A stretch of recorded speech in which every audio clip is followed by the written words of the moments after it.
Item ಯಾವುದೇ ಇರಲಿ try ಮಾಡಿ ಆಚಿ ಚಿಕನ್ ಮಸಾಲಾ. ನಾಡಿನೆಲ್ಲೆಡೆ ಶಿವರಾತ್ರಿ ಹಬ್ಬದ ಸಡಗರ ಸಂಭ್ರಮ ಜೋರಾಗಿದೆ. ಸಾಂಸ್ಕೃತಿಕ ನಗರಿ ಮೈಸೂರಿನ ಅರಮನೆಯಲ್ಲಿ ವಿಶೇಷವಾಗಿ ಶಿವರಾತ್ರಿ ಹಬ್ಬವನ್ನು ಆಚರಿಸಲಾಗ್ತಾ ಇದೆ.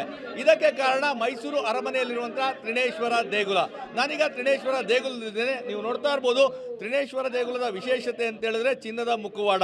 ಸುಮಾರು 11 kg ತೂಕ ಇರುವಂತಹ ಈ ಚಿನ್ನದ ಮುಖವಾಡವನ್ನು ಶಿವರಾತ್ರಿ ದಿನದಂದು ವರ್ಷಕ್ಕೆ ಒಮ್ಮೆ ಮಾತ್ರ ಧಾರಣೆ ಮಾಡಲಾಗ್ತದೆ. ಜಾಗರಣೆ ಮಾಡುವಂತಹ ಎಲ್ಲ ಭಕ್ತರು ಈ ಒಂದು ಶಿವನ ಚಿನ್ನದ ಮುಖವಾಡದ ದರ್ಶನವನ್ನು ಪಡಿಬಹುದಾಗಿದೆ. ಯಾಕಂದರೆ ಜಯಚಾಮರಾಜೇಂದ್ರ ಒಡೆಯರ್ ಅವರು ತಮ್ಮ ಪುತ್ರ ಸಂತಾನ ಆಗಲಿ ಅಂತೇಳಿ ಹರಕೆಯನ್ನು ಹೊತ್ತಿದ್ರು. ಶ್ರೀಕಂಠದತ್ತ ನರಸಿಂಹರಾಜ ಒಡೆಯರ್ ಅವರ ಜನನ ಆಗ್ತದೆ. ಹೀಗಾಗಿ ಕಾಣಿಕೆ ರೂಪವಾಗಿ ಈ ತ್ರಿನೇಶ್ವರ ದೇಗುಲಕ್ಕೆ ಈ ಚಿನ್ನದ ಮುಖವಾಡವನ್ನು ನೀಡ್ತಾರೆ.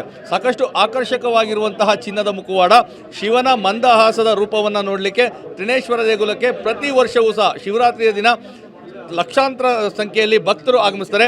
ಬೆಳಗ್ಗೆ 6:30ಯಿಂದ ದರ್ಶನಕ್ಕೆ ಅವಕಾಶವನ್ನು ಮಾಡಿಕೊಳ್ಳಲಾಗ್ತದೆ. ಜಾಗರಣೆ ಸೇರಿದಂತೆ ಮಧ್ಯರಾತ್ರಿಯಿಂದ ಮರುದಿನ ಬೆಳಗಿನ ಜಾವದವರೆಗೂ ಸಹ ದರ್ಶನಕ್ಕೆ ಅವಕಾಶವನ್ನು ಮಾಡಿಕೊಳ್ಳಲಾಗ್ತದೆ. ಇವತ್ತು ಬೆಳಗ್ಗೆ ಶಿವರಾತ್ರಿ ಹಿನ್ನೆಲೆಯಲ್ಲಿ ಶಿವಲಿಂಗಕ್ಕೆ ವಿಶೇಷವಾದಂತಹ ಅಭಿಷೇಕಗಳನ್ನು ಮಾಡಲಾಗಿದೆ.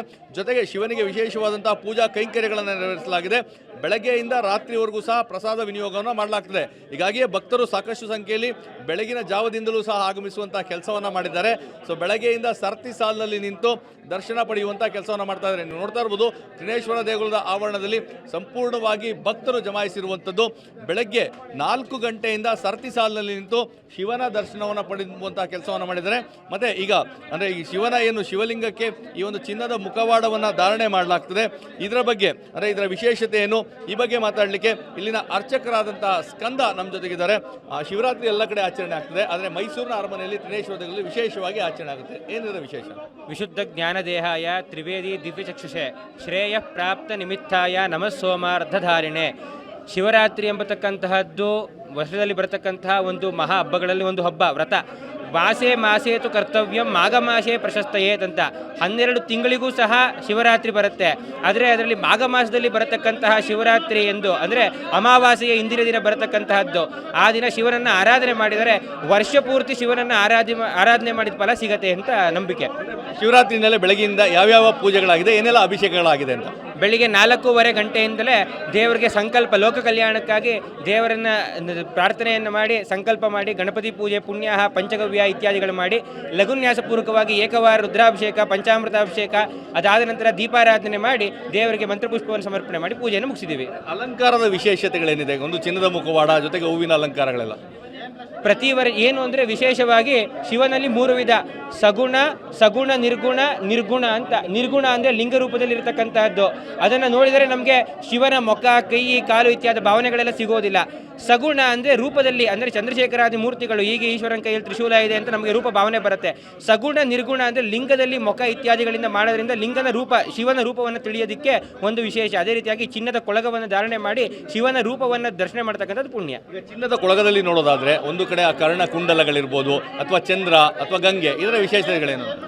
ಶಿವನಿಗೆ ಶಾಂತಂ ಪದ್ಮಾಸನಸ್ಥಂ, ಮೊದಲನೇದೇ ಶಿವನ ಗುಣ ಶಾಂತ. ಆತನಿಗೆ ಕೋಪ, ರುದ್ರ ಇತ್ಯಾದಿಗಳೇನೂ ಇಲ್ಲ.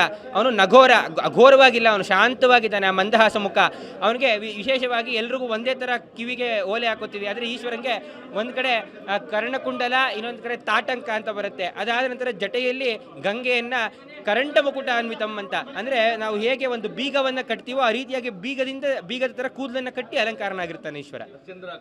ಚಂದ್ರ ವಿಶೇಷವಾಗಿ ಏನು ಅಂದರೆ ಈ ಚಂದ್ರನಿಗೆ 15 ದಿನ ಹುಣ್ಣಿಮೆವರೆಗೂ, ಅದಾದ ನಂತರ 16ನೇದು ಷೋಡಶ ಕಲೆ ಇದೆ. ಆ ಷೋಡಶ ಕಲೆಮಯವಾದಂಥ ಚಂದ್ರ ಅಂದರೆ ಈ ಪೂರ್ತಿ ಚಿನ್ನದಲ್ಲೇ ಆಗಿದ್ರು. ಚಂದ್ರನ ರೂಪ ಬೆಳ್ಳಿ, ಅದರಿಂದ ಆ ಚಿನ್ನದಲ್ಲೇ ಮಾಡಿದ್ರು, ಬೆಳ್ಳಿಯಲ್ಲೇ ಚಂದ್ರನ ಧಾರಣೆ ಮಾಡೋದು ವಿಶೇಷವಾಗಿದೆ. ಇದು ಇಲ್ಲಿನ ಅರ್ಚಕರ ಮಾತು.